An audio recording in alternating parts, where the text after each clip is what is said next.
Merci beaucoup de participer à cet atelier.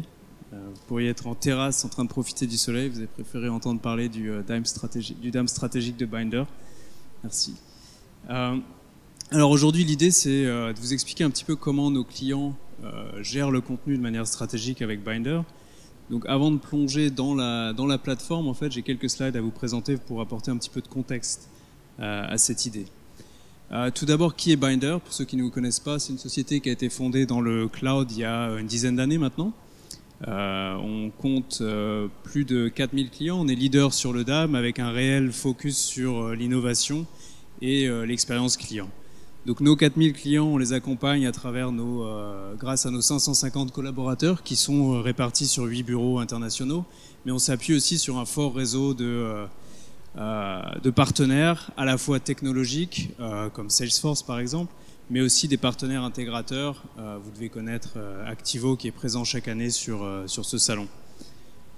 Alors, le DAM est un marché qui est en croissance depuis une dizaine d'années, mais c'est vrai qu'on a connu ces dernières années une réelle accélération de la demande et un réel besoin finalement de mieux gérer son contenu. Pourquoi? Alors évidemment, le Covid a joué un rôle. Vos clients se sont tournés vers le monde en ligne et sont devenus plus exigeants, sont devenus aussi moins loyaux et ils se lassent finalement très vite. Donc ça a forcé les marques à créer plus de contenu, du contenu plus pertinent et livré au bon moment sur le bon canal. Donc ça demande une certaine souplesse à laquelle on peut répondre avec un DAM que nous on appelle stratégique. Donc qu'est-ce qu'un DAM stratégique? Donc cette pyramide ici, elle représente un petit peu l'évolution des solutions de gestion de contenu. La plupart des clients ou des futurs clients, quand ils nous approchent, ils se trouvent sur un des premiers étages, c'est-à-dire qu'ils utilisent soit les solutions de type serveur interne, driver, ou alors une solution peut-être un peu plus évoluée de type banque d'images, mais finalement pas très évolutive, pas très simple d'utilisation, souvent avec une structure de dossier sous dossier, dans laquelle on ne va pas se retrouver, et finalement ces solutions sont assez peu adoptées. Donc il y a plusieurs façons d'utiliser Bynder. La plupart de nos clients décident de l'implémenter de manière stratégique, c'est-à-dire qu'ils vont centraliser leur contenu dans ce DAM moderne et finalement y donner accès à toutes leurs équipes. Donc on peut parler des équipes marketing produits, réseaux sociaux, c'est vraiment ça peut même être les équipes sales chez certains de nos clients. Et ils vont également connecter tout leur environnement, tout leur écosystème technologique dans lequel ils ont déjà investi. Je donnerai quelques exemples un petit peu plus tard. Donc on passe d'un environnement qui est finalement qui est peu moderne, qui est difficile à utiliser, à un environnement moderne, stratégique qui va vraiment vous permettre de gérer le contenu de manière beaucoup plus efficace. Alors si on prend un petit peu de hauteur et qu'on regarde, qu'on observe l'environnement technologique de nos clients, vous voyez que Bynder a une position centrale, ça va être l'unique source de vérité pour le contenu. Vous allez avoir tout un tas de technologies en amont qui vont alimenter Bynder en contenu. Donc quelques exemples, ça peut être la suite créative Adobe, ça peut être les outils de gestion de projet comme Wrike. Et ensuite, Bynder va alimenter toutes ces technologies que vous voyez en aval sur la droite. Donc vous pouvez penser à votre PIM, votre plateforme e-commerce, votre CMS, vos réseaux sociaux, si vous utilisez une plateforme pour les gérer, ce genre de choses. Voilà, donc quelques exemples concrets. Les marques que vous voyez sur la gauche, donc Ikea, PepsiCo, Spotify, désolé pour le petit pop-up, vont non seulement gérer leur contenu dans Bynder, mais ils vont aussi en automatiser une partie de la création et ils vont en automatiser la distribution vers tous les canaux que vous voyez sur la droite, dont on parlait avant. À cela va s'ajouter une couche d'analytics pour pouvoir voir quels assets vont performer et éventuellement ils vont aussi réutiliser du contenu dans lequel ils ont déjà investi dans des campagnes précédentes et qui leur a coûté cher et donc ils vont le réutiliser dans des nouvelles campagnes finalement pour augmenter le retour sur investissement de la solution. Donc vous l'avez compris, Bynder c'est la solution qui va vous permettre de centraliser le contenu, mais c'est beaucoup plus que ça. On propose plusieurs modules que vous allez pouvoir activer qui vont vous permettre de couvrir l'ensemble du cycle de vie des assets. Quelques exemples, vous allez pouvoir gérer tout ce qui est l'identité de marque, la charte graphique, les workflows de validation de contenu, aussi bien en interne qu'avec vos agences. Je vais vous présenter aussi rapidement l'outil Studio qui vous permet d'automatiser la création de contenu via des templates. Et on a plusieurs autres modules sur lesquels je ne vais pas m'attarder. Alors je vous propose d'aller voir directement à quoi ça ressemble. Alors je dois changer de laptop.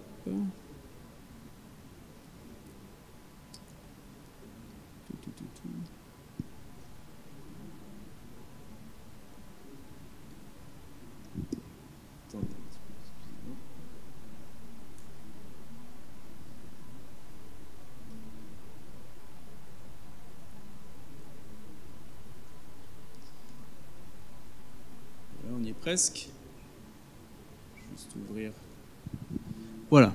Alors, ce que vous voyez, c'est mon environnement de démo. Donc, c'est un environnement de démo qui est basé sur une entreprise fictive de l'univers de la musique. Ce qui est important de préciser déjà à ce stade, c'est que tout ce que vous voyez dans Binder peut être personnalisé pour refléter votre identité graphique. C'est important si vous voulez stimuler l'adoption des utilisateurs. Juste, je vais vous montrer deux exemples clients pour vous montrer à quel point la personnalisation est efficace. Ça va être la plateforme Binder de l'entreprise Sixt. Et puis vous avez aussi la plateforme de l'entreprise Spotify qui ressemble énormément à leur application. Donc je retourne sur mon environnement de démo. La deuxième chose que vous allez pouvoir voir, c'est cette petite boîte en bas qui va finalement vous permettre qui va permettre aux non-utilisateurs d'uploader du contenu. Donc vous pouvez penser à un photographe lors d'un événement entreprise. Vous pouvez également penser, je sais pas, à un shooting par des photographes qui n'auraient pas directement accès à la plateforme. Donc ils vont uploader du contenu ici qui devra ensuite être validé par une personne autorisée à valider ce contenu. Donc je me connecte et j'atterris directement sur ce qu'on appelle la page d'accueil ou le dashboard. Donc cette page d'accueil est complètement personnalisable et personnalisée, c'est-à-dire que moi je vais voir en tant qu'utilisateur uniquement le contenu auquel j'ai le droit d'accéder. Donc cette page d'accueil a deux raisons d'être principales. La première, ça va être de promouvoir du contenu. Donc vous voyez ce bandeau ou ce slider qui va vous permettre de mettre en avant peut-être une nouvelle campagne. Et si je clique dessus, je vais accéder directement à une partie du contenu dans le DAM ou bien une application extérieure. Ça peut très bien être votre site web. Donc ça, c'est la première raison d'être de cette page, promouvoir du contenu, mais c'est également une page qui va vous permettre de faciliter la navigation au travers de la plateforme. Donc ici, vous voyez ces 6 tuiles de navigation. Vous pourriez en avoir 12, 24, c'est au choix. Dans cet environnement de démo, on a décidé finalement de les organiser par thème, mais vous pouvez très bien imaginer les organiser par catégorie de produits, par pays. C'est très souple. Et puis la dernière chose que je voulais vous montrer sur cette page, c'est ce petit outil que vous voyez ici, qu'on a développé à la demande de notre client Puma, qui finalement, du jour au lendemain, s'est vu interdire par l'IT l'utilisation de WeTransfer et qui voulait quand même pouvoir partager des contenus qui n'ont pas forcément vocation à être dans le DAM. Et donc on leur a développé un équivalent, à la grosse différence que comme c'est dans Binder, c'est certifié ISO et donc l'IT est très content et ne vous posera aucun problème, vous pourrez l'utiliser. Alors, allons voir le cœur de la plateforme, la partie média. J'aimerais pouvoir bouger cette petite fenêtre, mais je ne sais pas comment faire ça. Voilà, donc ici, vous allez voir tout votre contenu. Ce que vous ne voyez pas, c'est une structure de dossier sous dossier. À la place, vous allez voir des filtres. En fait, on utilise des métapropriétés qui vont être reflétées ici sous forme de filtres intelligents. Donc, pour comprendre un petit peu comment ça marche, je vous propose d'aller importer quelques fichiers. Vous pouvez faire un glisser-déposer avec une seule main, c'est pas forcément facile. Donc, je vais prendre ces 3 exemples. Voilà. Et ce que vous voyez déjà, c'est qu'ils sont en train d'être convertis sous forme de fichiers dérivatifs. Donc, qu'est-ce que c'est ces fichiers? Ça va être des fichiers dont vous avez un besoin d'utiliser de manière récurrente. Donc, ça peut être, vous pouvez penser à vos banners pour vos sites web, vos formats vignettes si vous avez du e-commerce. ça peut être un format vertical pour vos stories Instagram, ce genre de choses. Donc ça, c'est la première chose qui va se passer. La deuxième chose, c'est que le système va utiliser l'intelligence artificielle pour scanner ces fichiers et finalement leur apporter un petit peu de contexte. Donc l'outil va reconnaître est-ce qu'il y a quel genre de scène, d'action, d'objet il y a sur ce contenu. Et puis ensuite, vous allez pouvoir aller plus loin dans l'indexation en utilisant ce qu'on appelle les métapropriétés qui font partie de la taxonomie. Donc chaque taxonomie est propre à chaque client. En fait, c'est une réflexion qu'on a au début du projet avec vos équipes et nos équipes implémentation pour être sûr que cette taxonomie fasse du sens, et c'est elle qui va avoir une influence sur les filtres intelligents dont je parlais juste avant. Donc c'est très granulaire, je ne vais pas y passer beaucoup de temps. Vous pouvez gérer vraiment le cycle de vie des assets. Si vous voulez que certains fichiers soient uniquement valables à partir de telle date jusqu'à telle date, vous pouvez gérer tout ça, les copyrights. Si un fichier ne doit plus être visible des utilisateurs, il sera mis en embargo et visible uniquement par les personnes autorisées. Donc c'est très granulaire. Ensuite, vous voyez ici dans mon compte de démo, je n'ai pas le droit d'uploader directement du contenu. Une personne doit auparavant approuver. Donc c'est vous pouvez gérer tous ces droits très facilement. Je vais annuler, j'ai suffisamment de contenu dans mon environnement de démo. Et là, je vais vous montrer un petit peu comment on peut rechercher du contenu. Donc vous avez tout en haut cette barre de recherche. En fait, dès la création de Bynder, on a eu cette approche très e-commerce.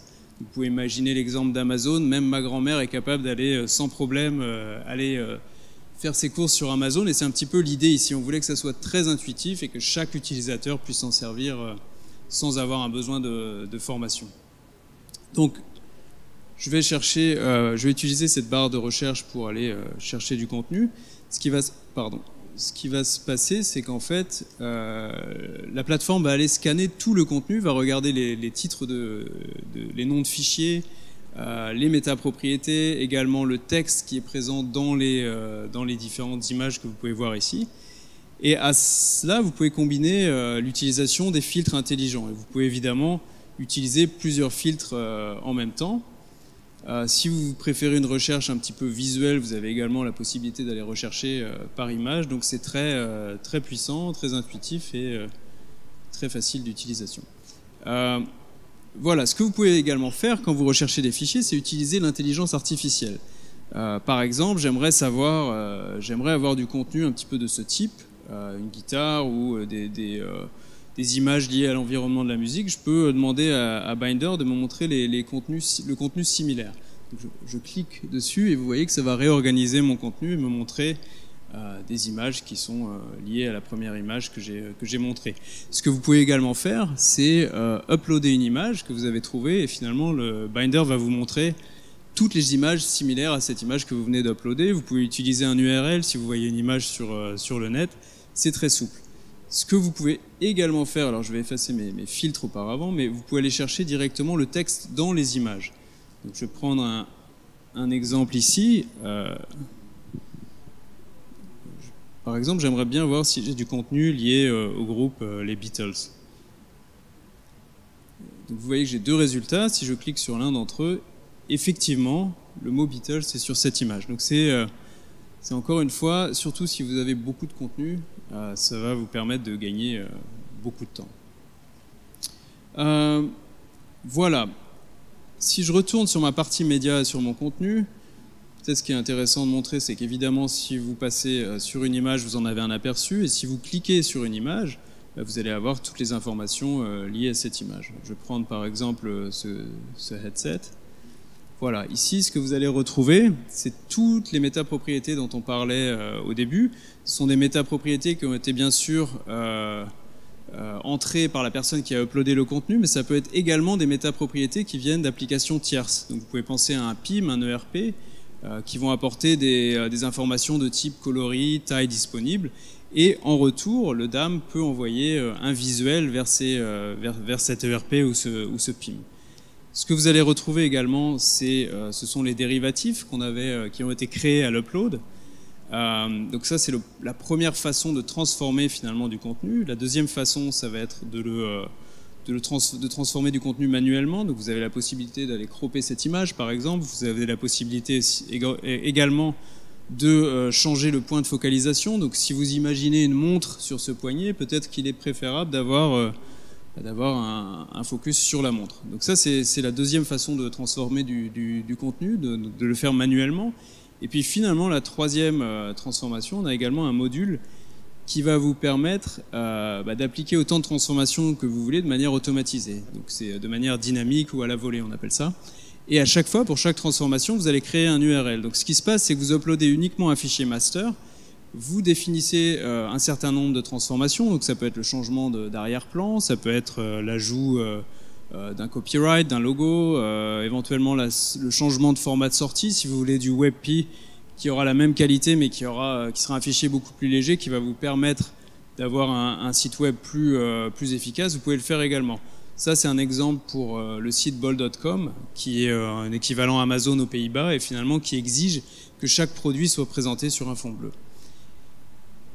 Voilà, et donc ça va vous permettre vraiment juste de créer un URL à partir d'un fichier master et finalement d'être certain d'envoyer le bon fichier au bon format, au bon moment. Donc si par exemple je vais sur ce site avec mon téléphone portable ou avec mon laptop, j'aurai pas le même fichier qui va s'afficher, et mon expérience sera bien meilleure.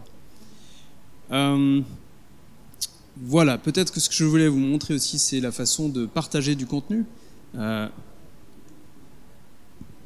Excusez-moi, c'est difficile de tenir le micro et de faire ça en même temps. Donc, dans Binder, vous avez ce qu'on appelle des collections. Donc, ici, j'ai sélectionné 4 fichiers que j'aimerais ajouter à une collection. Donc, une collection, il faut imaginer ça un petit peu comme un dossier virtuel ou une playlist sur Spotify. Donc, ce que vous allez pouvoir faire avec une collection, c'est la garder pour vous-même si vous en avez envie, peut-être pour pouvoir retourner sur ce contenu plus tard, mais vous allez également pouvoir la partager avec des utilisateurs, avec des groupes d'utilisateurs, comme par exemple tout le marketing créatif, ou alors avec des non-utilisateurs, si vous avez besoin de partager finalement du contenu avec une agence qui n'a pas accès à votre Binder, ça va être également possible. Ce qui est bien avec ces collections, c'est qu'elles sont dynamiques, c'est-à-dire que si j'ai partagé avec mon agence cette collection, et puis demain je me rends compte que finalement, excusez-moi, ça n'est pas le bon fichier, j'aimerais le changer, ça va se mettre à jour directement dans la collection à laquelle l'agence a accès. Et puis vous pouvez également les publier, vous avez un URL pour chaque collection qui va vous permettre de les publier directement sur votre site web par exemple. Voilà, je pense que c'est ce que je voulais vous montrer brièvement excusez-moi, sur la partie Binder. Peut-être que je vais vous montrer rapidement un des modules, le module Studio, qui va vous permettre de créer, d'automatiser la création de contenu via des templates. Donc vous pouvez créer un template bien sûr à partir de zéro, donc un nouveau design, ou vous pouvez utiliser des templates qui existent déjà. On va prendre un exemple. Donc ici j'ai un Canva qui est déjà disponible. Ce que ça va me permettre de faire, c'est finalement de jouer avec les différentes couches qui composent cette image. Donc vous voyez que vous avez un logo, vous avez un corps de texte, vous avez un titre. Et finalement, j'ai envie de donner accès à mes utilisateurs à ce Canva pour qu'ils puissent eux-mêmes créer du contenu, mais par contre, je ne veux pas leur laisser la main libre pour être trop créatif. Donc ce qu'on voit par exemple, c'est parfois un chapeau de Noël sur le logo en décembre. Ça, peut-être que j'en ai pas envie. Donc ce que je vais faire, c'est que je vais bloquer le logo, mais je vais leur laisser la main libre sur le reste. Ils pourront également changer l'image de fond. Et puis, bien sûr, en piochant dans une collection avec que du contenu qui a été approuvé. Et ensuite, je vais pouvoir le publier. Et ce que je vais pouvoir faire aussi, c'est créer d'autres formats de sortie. Donc si par exemple, je veux, de manière automatisée, pouvoir créer des vignettes, encore une fois, pour mon e-commerce, ou alors un format plutôt vertical pour mes stories Instagram, je vais pouvoir le faire. Si je veux créer des différentes variations, qu'on appelle différentes versions, par exemple, imaginez, vous avez une dizaine de pays dans lesquels vous aimeriez publier cette image dans des langues différentes, vous allez pouvoir changer ça aussi. Et pour gagner du temps, pour éviter de le faire à la main, vous allez pouvoir uploader un fichier Excel, par exemple, avec toutes les traductions. Donc finalement, en quelques clics, vous allez avoir, dans cet exemple, 3 formats de sortie, dans 10 langues différentes, c'est-à-dire 30 images, de manière automatisée, sans avoir à attendre que l'équipe créative ait le temps, finalement, de réaliser tous ces changements pour vous. Donc ça, c'était un exemple sur un format statique. Vous pouvez également l'utiliser sur un format animé. Donc si c'est un format animé, vous aurez quelques fonctionnalités supplémentaires, comme la possibilité d'ajouter des animations entre chaque image. Et finalement, ça fonctionne de la même manière et c'est vraiment très efficace. Désolé, avec une main, c'est pas facile. Je pensais avoir un micro-cravate. Donc voilà le genre de choses que vous pouvez faire. Et encore une fois, ça va vous permettre de créer du contenu de manière beaucoup plus rapide et par exemple de lancer une nouvelle campagne de manière très rapide. Je ne sais pas où on en est question temps. On est pas loin de la fin. Pardon ? 5 minutes, ok. Bon, on va peut-être laisser il y a peut-être des questions. J'avais encore un slide, il me semble, si j'arrive à le réafficher, mais c'est pas gagné.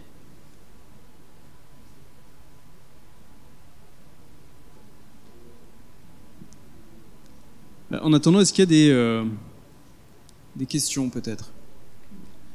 Alors, une des slides que je voulais montrer, c'est qu'on est au stand 6. Si jamais vous n'avez pas le temps tout de suite pour les questions, vous préférez les poser plus tard. Et voilà, donc j'ai parlé beaucoup, je vous ai expliqué un peu la théorie, je vous ai montré l'application. Mais finalement, qu'est-ce qu'il y a de plus parlant que le retour de nos clients qui finalement, en alignant les process, les équipes, les technologies, obtiennent une réelle valeur ajoutée en utilisant Bynder, et ça leur permet de créer plus rapidement du contenu, de nouvelles campagnes, attaquer de nouveaux marchés. Finalement, ça a des répercussions sur tous leurs objectifs d'entreprise, comme les ventes par exemple. Donc on a des clients très satisfaits, très loyaux, et donc on sera ravis de vous en dire plus si vous êtes curieux.